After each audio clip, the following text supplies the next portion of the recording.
Alright guys, on the menu today, let's do some griddle queso.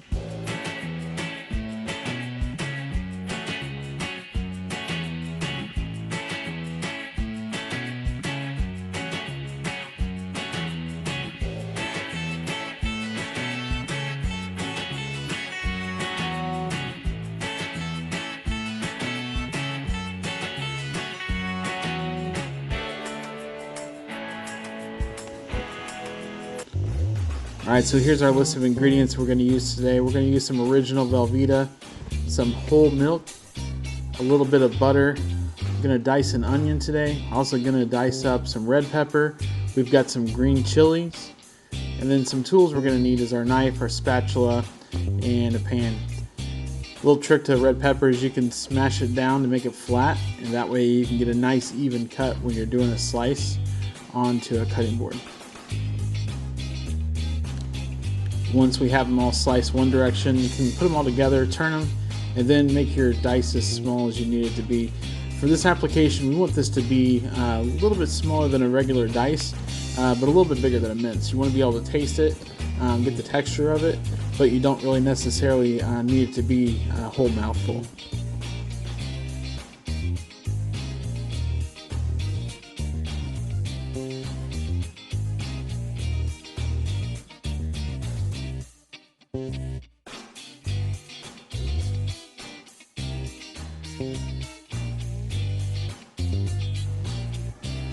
So once we've got the red pepper where we want it, we're going to go ahead and take an onion, cut off the top half of it.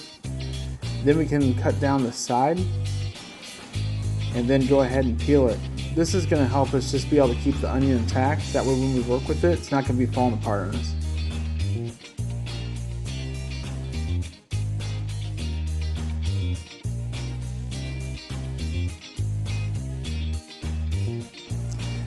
Once we have all the outer layers taken off, you can go ahead and do a cross pattern. So just slice down very carefully and get about the desired dice that you're looking for already. And you can go ahead and just do one side. And then once you've got that on that side, you can flip it 90 degrees and go ahead and do the cross pattern of that, kind of like tic-tac-toe. So once you've got it that direction, then you can start to work on it to get a good dice when you cut it off of there. Very easy to do. A little restaurant trick to speed things up when you're trying to dice food.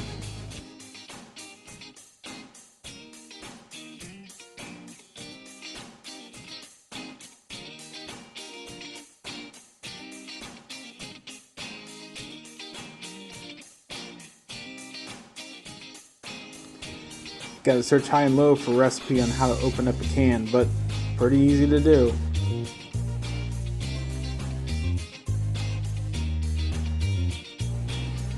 So our next step is go ahead and get the Velveeta. We're going to get it open. You can easily flip it over to the bottom side and grab the adhesive, and the adhesive will just pop right open for you, create a little table space.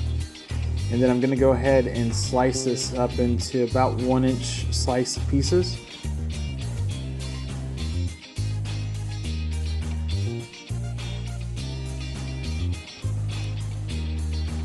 And then we're going to turn it here and slice it vertically down the middle. And then we're going to take those pieces and cut them in half again. So that should give us about a 1-inch cube.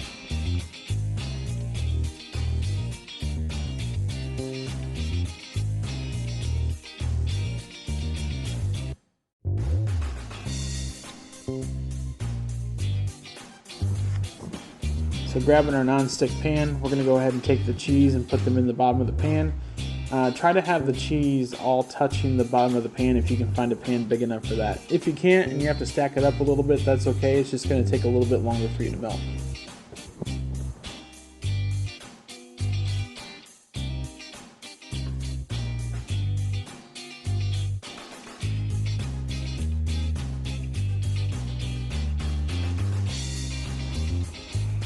Alright, so the fun part begins. We're out here at the Blackstone Griddle now. We're going to go ahead and take the onions, the red pepper, and go ahead and get them in a little bit of oil here on the hot griddle. We're not doing the green chilies yet. They don't need a whole long time to cook. We're essentially just heating those up, so just do the onions and red peppers to start. First thing is get them all out, obviously, onto the griddle, and then we're going to try to get as much of that covered on the surface as possible to get an even cook on them.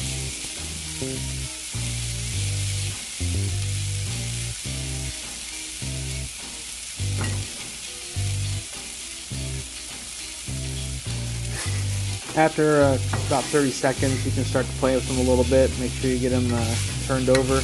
You're not looking for them to get black here. We're cooking on a low temperature for all of this.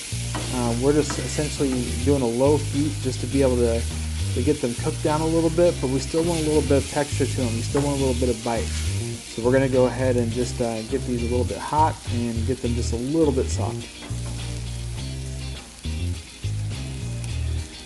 Alright, so now that we got that soft, we can go ahead and add in the green chilies. I just put them right in the middle, right on top. And then I actually try to fold them in. So I take the red pepper and the onion, and I'll fold it over on top of the green chilies. That way I'm not hitting the green chilies directly onto the skillet. If you put them directly onto your Blackstone, it's just going to sizzle right away, and you're going to get a lot of moisture hitting that griddle. So this is a great way just to gradually increase the temperature of the chilies and not shock them too much on your Blackstone.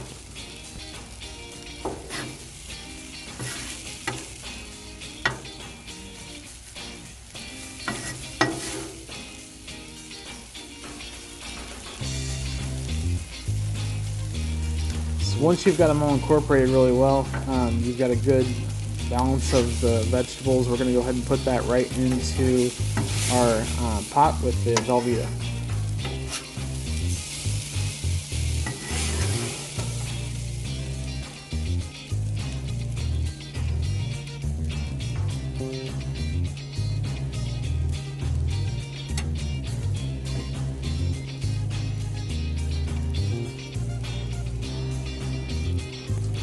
So the Velveeta's been on for just a couple minutes. We're going to speed things up a little bit just so we can get through this for you. But all I'm doing now really is just kind of smashing the cubes and trying to help them melt a little bit. Scraping the bottom of the pan, making sure nothing's sticking. And then we're going to add a little bit of butter just to add a little bit of flavor. And go ahead and incorporate that in as well. Everything, again, is on a low temperature. We're not trying to scorch anything. We're not trying to make this cheese melt too fast. If you scorch it, it's going to taste that way, so it'll just taste burnt, and nobody enjoys that. So you want to keep it very low heat, just melting very slow. And then we're going to add a little bit of whole milk here, and the whole milk we're doing about 1.5 cups to start. You can add to get whatever consistency you want with your queso. I just find that 1.5 cups for me works out kind of well. Usually what I do is I start off with about 1.5 cups, and then I let that cook down a little bit, and then I'll add another 1/4 cup or so later just to help with the consistency that I'm trying to find. So you have to play with a little bit just to see where you're at. Right now it looks like it's way too soupy, but trust me, it's going to be able to incorporate very well. You just got to keep mixing. That cheese is all going to blend with that milk really well, and that's what's going to give it that rich flavor that you're looking for.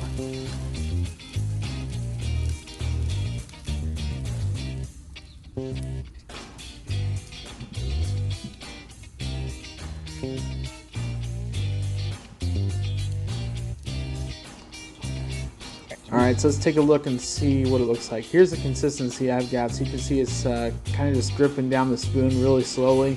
That looks really good for me. So trying it on a chip, same thing. It looks amazing. And the taste is unbelievable as well, trust me. And there's my wife stealing the dip.